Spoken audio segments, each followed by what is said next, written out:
Karibu kwenye hatua ya kwanza ya kujiunga na jamii yetu ya KCDC. Ukiwa tayari, unaweza kutuma maombi kupitia tovuti ya KCDC. Kabla ya kuendelea, kumbuka kwamba maombi ni lazima yajazwe na kusainiwa na kila mtu mkubwa ndani ya nyumba kabla ya kutumwa. Familia za ukubwa wowote zinakaribishwa. Utahitaji barua pepe kutuma maombi. Kumbuka pia, unatakiwa kutuma maombi tofauti kwa kila jamii tofauti. Knoxville's Community Development Corporation au KCDC inafanya kazi kama taasisi ya makazi kwa Knoxville na jimbo la Knox na kutoa nyumba zenye ufadhili na zisizo na ufadhili kwa bei nafuu. Nyumba zenye ufadhili zinakuwa na msaada wa kodi kwa familia za kipato kidogo kutoka katika programu ya makazi ya serikali inayosimamiwa na Idara ya Makazi na Maendeleo ya Marekani au HUD. Watu wenye vigezo watalipiwa sehemu ya kodi yao na serikali kwa wamiliki wa nyumba zao. Nyumba zisizo na ufadhili hazitoi ufadhili wa moja kwa moja, lakini kodi zake ni nafuu. Video hii itaongelea nyumba zenye ufadhili. Kwa nyumba zenye ufadhili, utalipa kodi kwa 30% ya kipato chako na malipo yaliyobaki yatalipwa na fedha ya serikali. Kwanza tuangalie nani anayefaa kupokea msaada wa nyumba zenye ufadhili. Hivi ni baadhi ya vigezo vya kipato ambavyo vinabadilishwa kila mwaka na HUD. Ni muhimu kukumbuka kwamba kama unahitaji makazi ya nyumba, utume maombi, sababu tuna nyumba nyingi kwa viwango mbalimbali vya kipato. Kama tulivyosema, kodi yako inatokana na 30% ya kipato cha familia yako.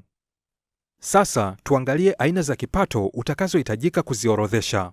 Hii inajumuisha vyanzo vyote vya wanafamilia ndani ya nyumba. Kipato ni pamoja na vitu mbalimbali, baadhi yake ni kama malipo ya ajira pamoja na tips, overtime na bonus zote, malipo ya social security, pensheni au mafao mengine ya kustaafu, mapato ya ulemavu, msaada kutoka Families First, malipo kutoka jeshini, malipo ya kulea mtoto na alimoni. Wakati wa kutuma maombi, utatakiwa kuandika mali zote unazozitambua. Wafanyakazi wa KCDC wataangalia zipi zinachangia kipato. Baadhi yake ni pamoja na akaunti za checking na savings, bima ya maisha, akaunti za kustaafu na mali binafsi za uwekezaji zinazosimamiwa.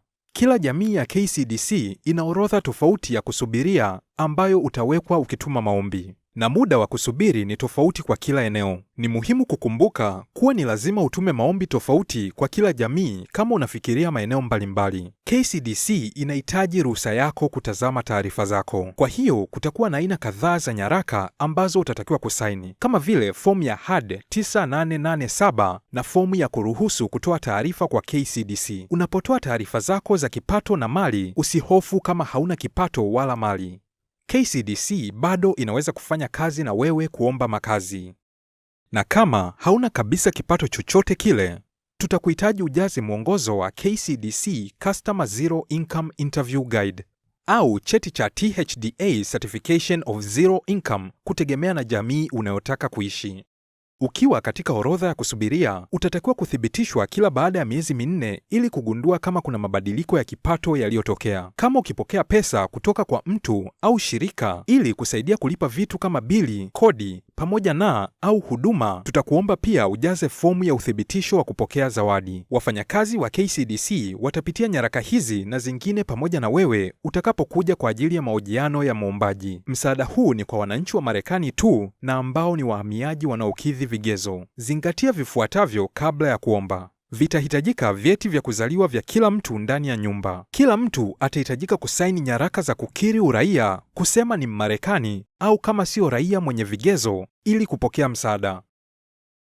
Wakazi wa nyumba bado wanaweza kupokea msaada hata kama familia imechanganyika na raia na wasio raia wenye vigezo na wasio na vigezo. Kiujumla, kama wewe sio raia unayekidhi vigezo, ikiwa Idara ya Usalama wa Taifa imekupa ruhusa ya kuwa mkimbizi, hifadhi, msamaha wa kibinadamu au msamaha wa kudumu, kama wewe ni mkazi wa kudumu mwenye masharti, au kama ni mkazi wa Marekani wa kudumu mwenye kadi ya kudumu ya makazi inayojulikana kama Green Card. Kwa taarifa zaidi, tembelea tovuti ya HUD. Kabla ya mahojiano yako na wafanyakazi wa KCDC, tutaangalia rekodi za polisi na za makazi ili kujua kitu ambacho HUD wanakiita ufaaji au sustainability. Mchakato mzima unaweza kuchukua wiki 1 au 2. Kama una rekodi ya uhalifu, tafadhali tuma tu maombi na uruhusu mchakato uchukue hatua zake. Unaweza kupangiwa ratiba ili kukusaidia. Watu pekee ambao hatuwezi kuwasaidia ni washtakiwa wa makosa ya kingono, na walioshtakiwa kwa kutengeneza methamphetamine. Maombi pia yanaweza kukataliwa kama mtu huyo yuko kwenye orodha ya waliokatazwa kupita KCDC, kama unadaiwa pesa katika nyumba ya ufadhili yoyote ya ahadi nchini, au una historia ya vurugu, utapeli au uchafu nyumbani. Jina lako likikaribia kufika juu ya orodha ya kusubiri, kama haujakaguliwa ndani ya miezi 4, meneja wa jengo ataomba ukaguzi mpya kabla ya kupangishwa. Mwombaji atataarifiwa kwa barua kama amekataliwa na kupewa sababu za kifupi za kukataliwa. Kumbuka, usijikague mwenyewe. Unatakiwa kutuma tu maombi na ufuate mchakato. Kama ukikataliwa, wasiliana nasi kwa ukaguzi usio rasmi ili kuonyesha taarifa yoyote kuonyesha matatizo yametatuliwa, na ujifunze namna gani unaweza kupokea ruhusa. Kumbuka, jina lako litawekwa kwenye orodha ya kusubiria na muda unatofautiana kwa kila jamii. Jina lako likipanda juu, utakaguliwa, na kama nyumba inapatikana, utaitwa kwa mahojiano ili kupitia taarifa zilizoelezwa katika video hii. Asante kwa kutazama. Tunatumaini kuwa umeelewa jinsi ya kuanzisha safari yako ya makazi na KCDC.